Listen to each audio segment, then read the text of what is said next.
नमस्कार, आप देख रहे हैं राष्ट्र टीवी और मैं हूं आपके साथ अक्षय ठाकुर।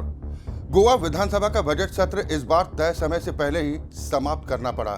महज 7वें दिन ही सत्र खत्म कर दिया गया और इसकी मुख्य वजह बना फोंडा में होने वाला उपचुनाव। उपचुनाव के चलते लागू आदर्श आचार संहिता ने एक तरह की संवैधानिक स्थिति पैदा कर दी, जिसके कारण सरकार को ये बड़ा फैसला लेना पड़ा। वहीं विपक्ष ने इस मुद्दे को लेकर सरकार पर तीखा हमला बोलते हुए इसे लोकतांत्रिक प्रक्रिया से बचने की कोशिश बताया। दरअसल फोंडा विधानसभा सीट पर होने वाले उपचुनाव के कारण दक्षिण गोवा के क्षेत्र में आदर्श आचार संहिता लागू हो गई है।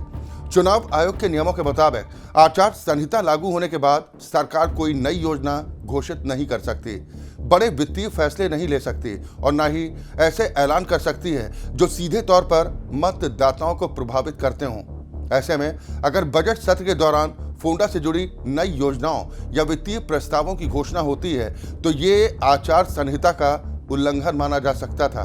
दरअसल बजट सत्र के दौरान फोंडा क्षेत्र से जुड़े कई विकास प्रस्तावों पर चर्चा और घोषणाएं होने की संभावना थी।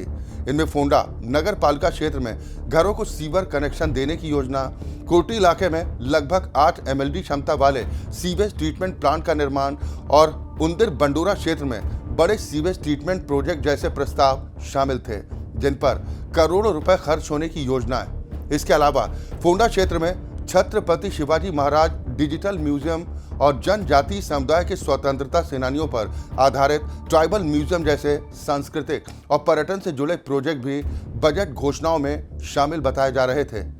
इन्हीं संभावित घोषणाओं और वित्तीय प्रस्तावों के चलते सरकार के सामने बड़ी दुविधा खड़ी हो गई। अगर बजट सत्र जारी रहता और इन योजनाओं पर चर्चा या घोषणा होती तो ये सीधे तौर पर चुनावी आचार संहिता के दायरे में आ सकता था। राजनीतिक तौर पर भी स्थिति सरकार के लिए आसान नहीं थी। अगर विधानसभा की कार्यवाही जारी रहती तो विपक्ष सदन के भीतर सरकार को घेरने की रणनीति अपनाता और आचार संहिता के बीच सरकारी घोषणाओं को लेकर सवाल उठाता। वहीं दूसरी तरफ अगर सत्र को जारी रखते हुए फोंडा से जुड़ी घोषणाएं रोकी जाती तो ये भी सरकार के विकास एजेंडे पर सवाल खड़े करता। इसी संवेदनशील स्थिति को देखते हुए सरकार ने अंततः बजट सत्र को 7वें दिन ही समाप्त करने का फैसला लिया। हालांकि विपक्ष का आरोप है कि सरकार ने सत्र को समय से पहले खत्म कर कई अहम मुद्दों पर चर्चा से बचने की कोशिश की है। अब फोंडा उपचुनाव को लेकर राजनीतिक सरगर्मियां और तेज हो गई हैं।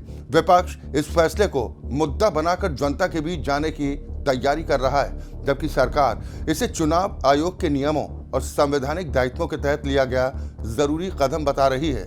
ऐसे में आने वाले दिनों में ये देखना दिलचस्प होगा कि फोंडा उपचुनाव में इस पूरे घटनाक्रम का राजनीतिक असर कितना पड़ता है।